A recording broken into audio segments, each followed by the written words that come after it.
Next is a conversation with a man who's been in the news a lot lately, Alberto Carvalho, superintendent of Miami-Dade Public Schools for 10 years. During that time, test scores have improved and graduation rates have soared.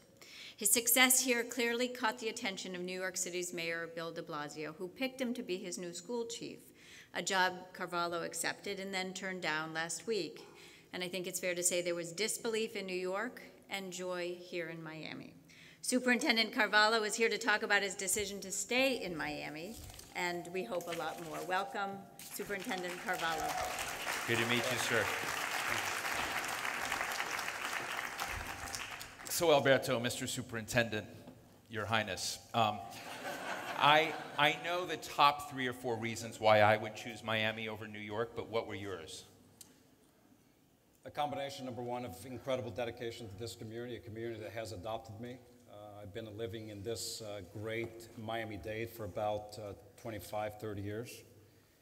And I underestimated, number one, the emotional reaction that I would feel over the announcement of my appointment as Chancellor in New York City.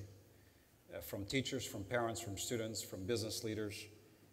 Coupled with the fact that I'm a true believer in championship ring, if you want to win the Super Bowl. But I have a feeling that I'm not going to be able to necessarily pick my quarterback, and the guardrails are going to go up in terms of latitude I will have. And if I have a feeling that even the old voices will have some degree of influence over my plan, and that the plays will be called or co-consulted, then that may be a deal breaker for me. You're going to have George Steinbrenner calling you. But I have to tell you that, when I went into my emergency school board meeting, right, which I absolutely do in honor of the community that has honored and supported me for 10 years as superintendent, I thought that evening I would be in New York City. Wow. But everything changed, and I am absolutely at peace. This is a community I love. This is a community that has outperformed most urban school systems across America. And it's a community where we have labor peace, where there is respect for labor and for what teachers do every single day, despite some onerous legislative policies that emanate often from Washington, D.C. or Tallahassee. Sorry about the Washington part. Let me ask you I'm not sure, sometimes I hit these moments where I want to ask something, I'm not sure exactly how it's going to come out. You have a fascinating personal story. You were a Portuguese immigrant, undocumented.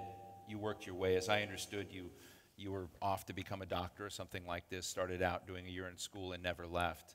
And it's a very, very compelling story, and your success, and I keep referring to Eduardo Padron over here, but both of you represent a kind of leader in the nation that is not one that we see all over the nation. I'm just sort of interested, as you've built both, your own legacy now, what do you think is going on in the country more broadly? I know that's not your purview, but there's something going on in the country where your story is not working for a lot of other parts of the country. And I want to know how you talk to people who have lost track of their immigrant story, who've lost track of how you bring people who are very poor or with few resources and turn them into winners. Because I sense that's a major national tension, and I just want to know where you're at. It is, and it's one that I have, quite frankly, opined on aggressively. I would be dishonorable to my own history, to my parents' history, and to those who have traveled the same journey if I did not speak out on behalf of immigrant people in this country, particularly the most vulnerable and fragile, the dreamers, the ones who currently benefit from DACA protection. I am one of them. You can check every single label. I grew up with a disability. I grew up poor. Nobody in my family had a high school education. My father and mother both had a third-grade education. He was a custodian. She was a seamstress. I came to this country seeking opportunity after graduating high school. I was once homeless. I was a dishwasher in New York City. I was a construction laborer, and education made me.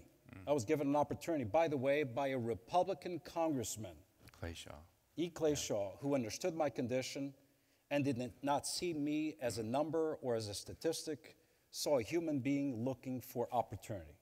And he gave me a chance. And I am very fearful that the opportunity of giving people a chance just on the basis of the potential they have to make a difference, becoming somebody in this country, is often quickly vanishing. I'm also very, very concerned about the accusation and sort of the narrative that is forcing people into a dark corner on the basis of who they are, their immigration status, who they choose to love, whether or not they should have the same equal rights that anybody in this great land should have. And maybe we're evolving into a different America, but if we are, let's declare that to the world. Let's put out the light atop the Statue of Liberty, remove the inscription, and define it as something else. Because the way I know America, it is a place where dreams are made, where people can become a better version of themselves, and in the process lift the country as a whole. And the conversation out there right now does not indicate that. It is insulting, demeaning, denigrating, and fear-inspiring to a lot of people who are traveling or are traveling right now the same road and journey that I travel, and that's just not acceptable to me. Fascinating. Thank you for that answer. One of the other things that we're talking about today is the ecosystem of education, and the ecosystem of education is really the ecosystem of community and how to move it in a healthier way. We've just had this traumatic incident in Parkland. Right. And so everyone's trying to sort of ask ourselves, what can we do better? What's bad? What's good? Why didn't we get things right? And if you were to be let me just put it this way, if you were to be self-critical, but also if you were to basically issue praise, what are you getting right? What is your community and education getting right? What are you getting wrong? So number one, to your very first point, democracy and public education are two sides of the same coin. One is indispensable to the other. If you undermine one, at some point in the future, democracy will pay a price. I say that because obviously, in a true democracy, you have to be honest about that which you get wrong and that which you need to improve on. And that which you're doing right and therefore should be exported, amplified, and replicated elsewhere in the country. By the way, we don't do that well enough. We have great success stories about public education in many different places, not just in Miami. But they are silenced often. The research is silenced. The best practices are silenced. And often across the country, policies inspired not by best practice, not by what works, gets to be replicated elsewhere. That does not make sense. So we're not very good at actually recognizing the best practices, what worked and with what student population, scaling those up, amplifying them, and repeating them elsewhere. What's worked here is, quite frankly, this beautiful partnership between higher ed. So when you talk about Dr. Eduardo Padron, the fact that we know that for every single kid that graduates Miami-Dade County Public Schools, there is a seat at Miami-Dade College, regardless of their immigration condition, regardless of their socioeconomic status. What we do well also is the vast majority of teachers we hire are homegrown. What we do well as well is a recognition that every single kid, regardless of condition, can succeed, and we create programs that narrow that gap that often exists, particularly in urban centers, specific to equity and access. I remember 8 years ago, there were high schools that did not have advanced placement courses, college-level courses. Today, that is not the case. People thought we were crazy when we dramatically expanded enrollment, saying if you're going to put all these kids in these classes, performance will go down, be careful. Guess what? The unnatural happened because we believed. We trained teachers, we believed in teachers, we collaborated with higher ed institutions. And what we saw was a dramatic increase in enrollment, at the same time, a dramatic improvement in performance. At a time when choice was interpreted by some as undermining the fabric of public education, we said, we're not going to succumb to choice. We're going to outcompete those who deliver choice, but choice that is respectful. Choice that does not leave out kids with disabilities. Choice that does not leave out kids who are English language learners. Choice that does not put out kids who are poor. Choice for everyone. That is why close to two-thirds, actually in excess of two-thirds of all kids in Miami-Dade are in non-traditional programs, but the vast majority offered by the public school system. They're taught by public school teachers. That's what we've gotten right. Where we are not quite right yet is this. At $7,000 per year per kid. Dead last in the country as far as per pupil funding is a function of individual wealth. I don't think we're doing a good job in terms of convincing the appropriators that we should not wait for an emergency to take place, like the one in Parkland, for us to recognize that the ratio of counselors, of school psychologists, of social workers to students is inappropriate and too high. We should not wait for a tragedy like Marjorie Stoneman Douglas to recognize that we needed improvements in terms of safety and security. And where we have gone absolutely wrong is that obviously there are a lot of people in government who we were not able to teach well enough, because anybody who thinks that safety in schools is enhanced by giving teachers guns is absolutely out of their mind. So, since you went there, HB 7055, does HB 7055 strengthen your ship or torpedo your ship? Look, I've said this about pieces of legislation before. There usually are good ideas embedded even in bad bills and vice versa. My position is that I should not at any point be waterboarded into accepting bad policy. And Do you feel like that's happening? Well, I think that we have an interesting record of often loading different issues into one omnibus bill where you are forced into drinking a gallon of vinegar just to taste an ounce of honey. And that's wrong. So there are some good provisions in a bill, and there are some not so good provisions in a bill, and there are some awful provisions in a bill. And the one that I just discussed, the fact that even in the new and improved version of the bill specific to providing additional safety and security to schools, that exempts most classroom teachers from wearing a gun, a concealed weapon, but still now puts the burden on non-classroom instructional personnel, like school psychologists and counselors and social workers. Now, are we sending a confusing message or what?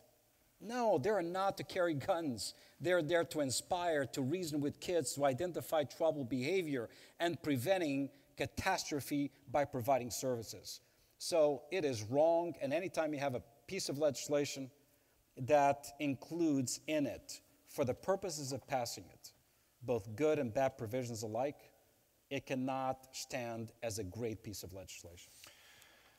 Thank you. You know, I've looked at how you have approached some of the underperforming parts of your school system, injected new teachers, brought research in. I've been reading about Datacom, your group, and I'm interested in how you have avoided, or maybe you haven't, but how you've avoided the tensions within a school system that become zero-sum within the district. Right. Because one of the other things that's going on here today is that public schools feel under attack. Teachers' expectations of teachers are higher than ever.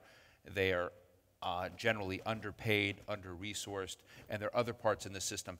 What would be your counsel and your posture in trying to end some of those zero-sum competitions, not only within your own school system, but nationally, because people do look at this as you've got to rob from Peter to pay Paul, and Right. you're always leaving some teachers and some students without the resources to succeed. I think it would be fair to say that over the past probably 20 years in public education across America's states and local districts, it's been sort of a never-ending tale of Hobson's choices, right? No option is a good option, and you're absolutely right. You have to cut here just to make good here. So it's usually this dilemma, do you hire counselors or do you hire the arts and music teacher? Do you support physical education or do you support foreign language? Do you support foreign language or do you support coding?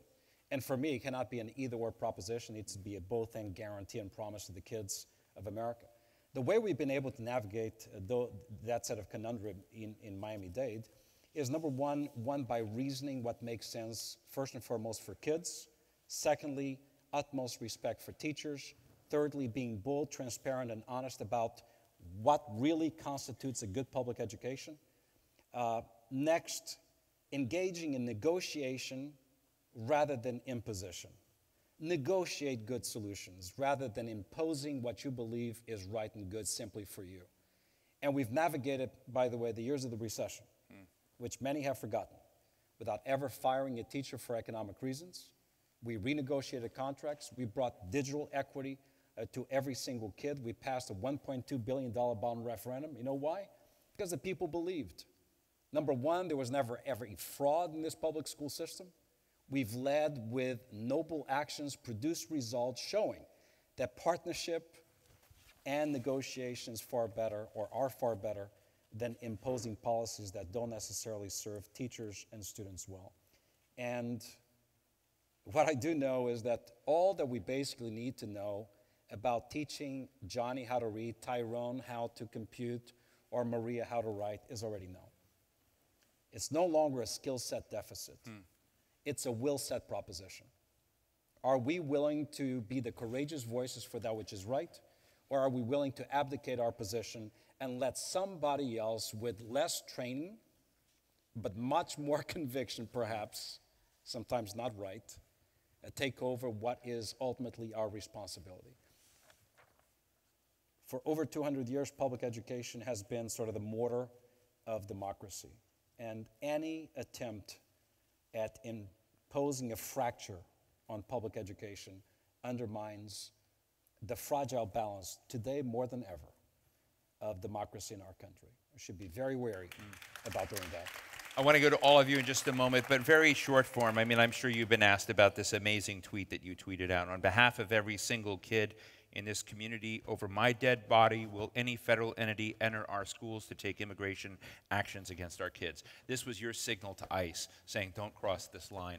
And it's very powerful, and you've got a lot of credit for it. But I'm interested in what blowback have you gotten? What negative feedback have you gotten? As you look at, I mean, you're a very powerful person with very powerful views, but I'm interested in, is there another side that you have to wrestle with in terms of people who see things a bit differently? Sure. And you know what? That's what America's all about. I'm okay about having a dialogue that's respectful. What I cannot accept is insulting dialogue that demeans the same people time and time again, particularly those who are most fragile, invisible to some, and about to be pushed into a dark corner. So when I posted that, and I often say it, and I've said it publicly about Daniela Pelaez, a senior about to graduate, undocumented from Colombia. She had been brought to this country when she was 2 years old. She was valedictorian of her school. She was valedictorian with acceptance applications into some of America's greatest colleges, about to be deported. And yes, I walked out with 2,000 kids and teachers to send a message, to then speak directly to the nation. If our nation has nothing better to do, if there are no greater priorities than to attempt to deport somebody like Daniela, or kids who were brought here from El Salvador, Honduras, Mexico, wherever, then we have lost our way. So is there some blowback, some pushback? Of course. Every time I say something like that, I get a lot of calls from Texas and South Carolina, from people I don't know who tell me that I should swim back to Cuba. Now, I'm from Portugal. Everybody knows that. I appreciate the offer of swimming back to Cuba. It's 90 miles of warm water Much closer. rather than 5,000 miles of cold North Atlantic. Excellent. Let me open up, right here. Hi. Good evening. Hi. My name is Dottie Joseph. I'm a candidate for Florida House District 108. And I wanted to thank you for everything that you do to stand up for public education. I, too, am an immigrant from Haiti, and I'm a proud product of Miami-Dade Public Schools. At the beginning of the conversation, you mentioned that there were a lot of, let's say, problematic legislation coming out of Washington and Florida, and you apologized for Washington, and I'm not going to take the responsibility to apologize for Florida, but my question for you is, what are some things that we can do in light of what we have going on now and what they're discussing in Tallahassee now that are having a direct impact on our schools? Whether the kid is in Liberty City or Parkland, that life is still the same, and the value is still the same, and the need for the equality of access to that education is still the same. What are some things that we can do, in addition to partnering with the folks that are already there, to change that? Thank you so much. Well, very quickly, number one, democracy works to the extent that people participate, right? Democracy dies if we believe that it can run on autopilot. So one of the things we have learned is look at the percent participation in most elections, incredibly powerful elections that we see across the country. Unless it is a presidential year, people, it's not that important. And, we don't pass bills. We react to bills. We don't pass legislation. We react to it. But there's a way of actually getting ahead of it, which is ensuring that your ideas, whatever they are reflected in the mentality of those people who are elected.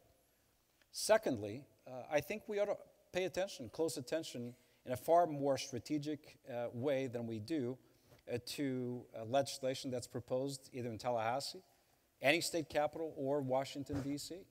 And I don't think we participate in that narrative, that dialogue, forcefully enough. Thirdly, I think the kids in Parkland this past month taught us something.